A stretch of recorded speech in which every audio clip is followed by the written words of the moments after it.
O Salmos 10 ele é uma oração de súplica e de intercessão.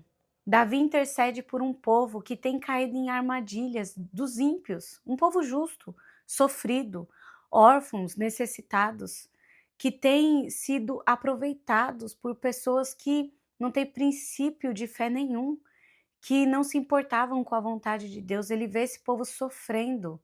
E ele, como rei, ele se sente incapaz de fazer alguma coisa, porque quando fala de armadilha, fala sobre sedução, as pessoas vão por vontade própria. O ímpio, nesse caso, oferece o mal e as pessoas aceitam. Cada um por seu motivo, seja por necessidade, seja por falta de conhecimento, pelo que quer que seja. Mas Davi, ele tá vendo isso e ele fala assim: o senhor não tá vendo? Nós vivemos isso, a gente olha para o mundo em volta e a gente vê tanta coisa acontecendo, tanta maldade, tanto medo, tanta gente ruim se dando bem, uma impunidade, você fala: "Gente, não é possível que Deus não está vendo isso aqui". Mas a questão é que o silêncio, ele existe. O que que nós fazemos enquanto Deus está em silêncio? Davi, ele foi para mais perto de Deus e ele começa esse salmo falando: Senhor, por que está tão longe? Por que te escondes em tempos de angústia? Em sua arrogância, o ímpio persegue o pobre, que é apanhado em suas tramas. Davi, mais uma vez, ele vem aqui com as suas dúvidas para Deus e Deus, ele não tem medo das dúvidas. Que o silêncio de Deus não significa que Deus não vê, que Deus não ouve e que Deus não cuida. Esse salmo nos ensina isso. Como eu falei, Davi já começa esse salmo com questionamento, falando: Senhor, por que estás tão longe? O ímpio também percebe isso. Lá no versículo 4 fala: em sua presunção, o ímpio não o busca, não há lugar para Deus em nenhum de seus planos. E no 11, ele fala: pensa consigo mesmo, Deus se esqueceu, escondeu o seu rosto e nunca verá isso. A percepção do ímpio a respeito do silêncio de Deus é a impunidade, que ele pode fazer o que ele quiser. Só que se o ímpio percebe o silêncio de Deus, é porque ele conhece a Deus. Ele sabe que tem um Deus que olha, mas naquele momento ele não está olhando, então ele está livre para fazer o que ele quiser. Davi, vendo isso, Davi questiona Deus, fala: Senhor, o Senhor não vai fazer nada. Olha quanta injustiça está acontecendo. Cuida desse povo. E quando eu penso nessas armadilhas que o ímpio faz, não tem como a gente não pensar no Sermão da Montanha ou o Sermão da Planície. Sermão da Montanha está em Mateus 5:7, Sermão da Planície, Lucas 6. O Sermão da Montanha de Mateus, de 5 ao 7, ele é mais detalhado. Mateus é um livro direcionado a judeus, a pessoas que conheciam Deus, mas que precisavam aceitar Jesus como Salvador, como Cristo. Já em Lucas, Jesus tem uma versão muito mais ampla, porque ele estava falando com gentios.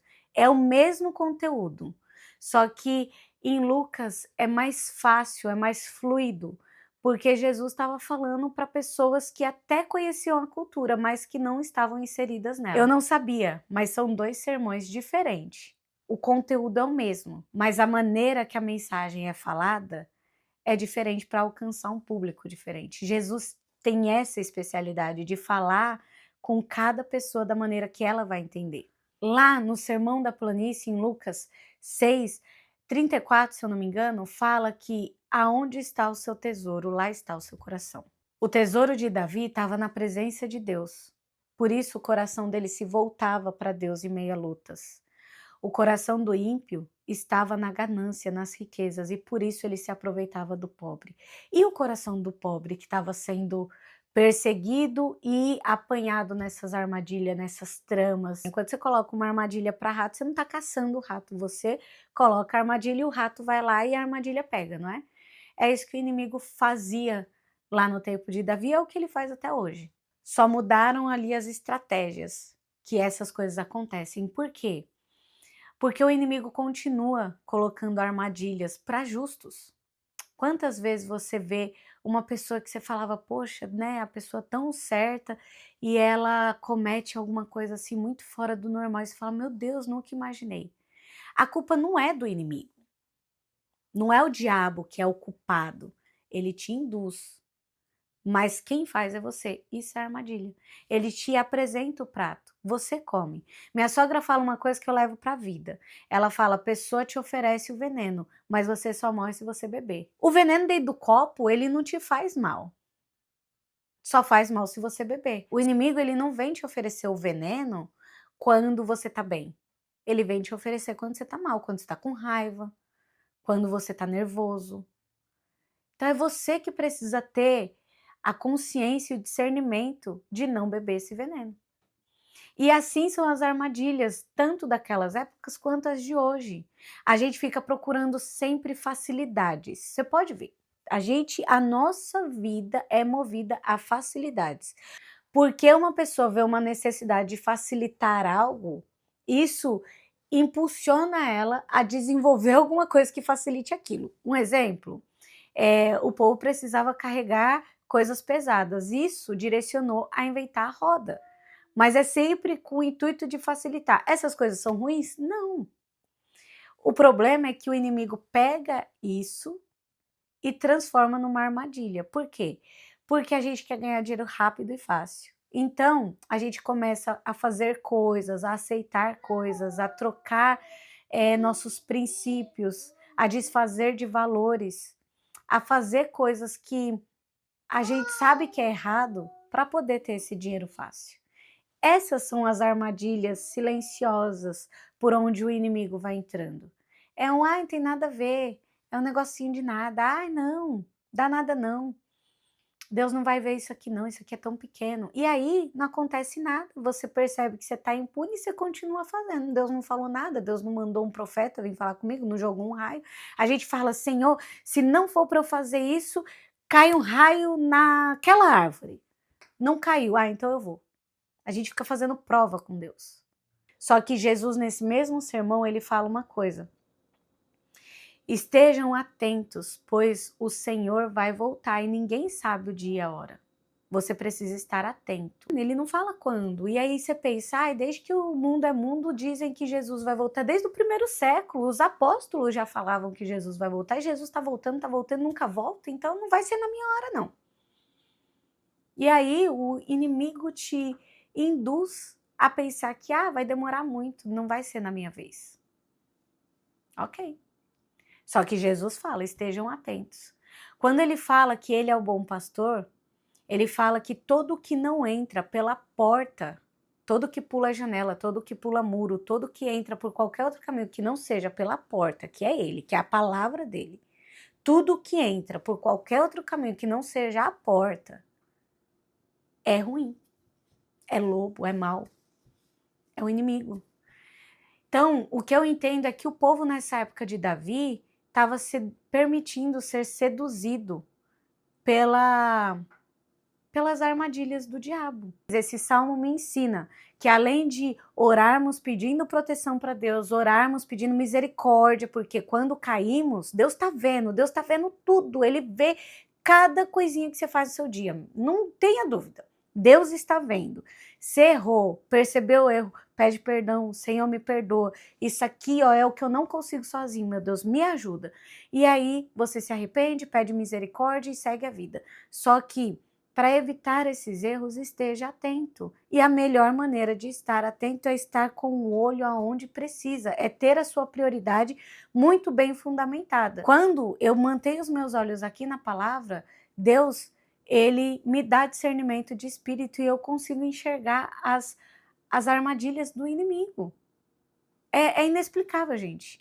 Quando eu li esse salmo, a primeira e a segunda vez, eu falei, gente, mas tá meio que repetitivo, né? A gente já viu isso em outros salmos. E eu sempre busco mais conteúdo para colocar aqui da Bíblia, para gerar esse interesse de você buscar conhecer mais. Enquanto estudava, eu fui lá para o sermão e eu vi que nos 2 livros é o mesmo sermão que Jesus falou, só que em momentos diferentes, para pessoas diferentes, mas ele repetiu. O problema não é a repetição. Pelo contrário, é a solução, é como nós gravamos e aprendemos. Hoje em dia, eu digo para vocês com toda certeza, esses vídeos, a maior beneficiária deles sou eu. Porque para cada capítulo que eu coloco aqui, eu estudo esse capítulo várias vezes. E Cada vez que eu estudo, cada vez que eu leio, Deus fala comigo de uma maneira diferente. Então o problema não é a repetição. Você fala, ai não, tá falando aí para se arrepender de novo, já falou isso em outros vídeos, mas esse é o fundamento. Jesus fala a mesma coisa de quando ele começa o ministério até o final. Arrepender. João fala isso antes de Jesus vir. Ele vem na frente e ele fala, arrependei-vos. E eu vou continuar dizendo, se arrependa, mostre para Deus as suas fraquezas e peça ajuda no que você não consegue sozinho. Porque se você não reconhecer as suas fraquezas, o inimigo reconhece. E ele usa isso para te capturar. É a sua fraqueza que ele usa como armadilha. Então, se você não reconhecer as suas fraquezas, mesmo que na repetição, se você não conseguir reconhecer as suas fraquezas, é essa a arma que o inimigo vai usar contra você. Então, é isso. Eu espero do fundo do coração que faça sentido para você. Que você tenha o seu momento com Deus, que você tenha o seu reconhecimento de si mesmo e o reconhecimento de quem Deus é na nossa vida. Que você entenda que Deus ele tá lá, ele tá olhando por nós, ele tá vendo cada coisa que acontece com a gente e não passa nenhuma injustiça sem que Deus não tome uma providência. E só para finalizar, Davi fala no versículo 16, o Senhor é rei para todo sempre, da sua terra desapareceram os outros povos. Davi está falando aqui que Deus ele livrou o povo em outros momentos. Ele está pedindo, Senhor, faça de novo, faça mais uma vez, o seu povo precisa. E só o Senhor é rei, só o Senhor é Deus, o Deus capaz de livrar mais uma vez. Eu sei que o Senhor pode, eu confio no Senhor. Ou seja, não existe nenhuma injustiça que se esconda de Deus. Deus, ele ouve, ele vê e ele cuida do seu povo. Então, não tenha medo das armadilhas que o inimigo coloca no seu caminho. Tenha certeza que ele vai fazer isso o tempo inteiro, ele não vai dar descanso. Mas lembra do que Jesus fala pra gente lá no sermão do monte, lá no sermão da planície. Leia Lucas 6. Lá Jesus fala, estejam atentos e guarda o seu coração aonde realmente importa. Dá valor para o que tem valor e não preço. Cuida das suas influências, cuida de onde você tem colocado o seu coração, ok? É isso. Eu espero, o Arthur resolveu começar a conversar ali no final do vídeo, ainda bem que tá acabando. Então, faz tudo que precisa ser feito, curte, comenta, compartilha e te espero pro próximo, ok? Fica com Deus.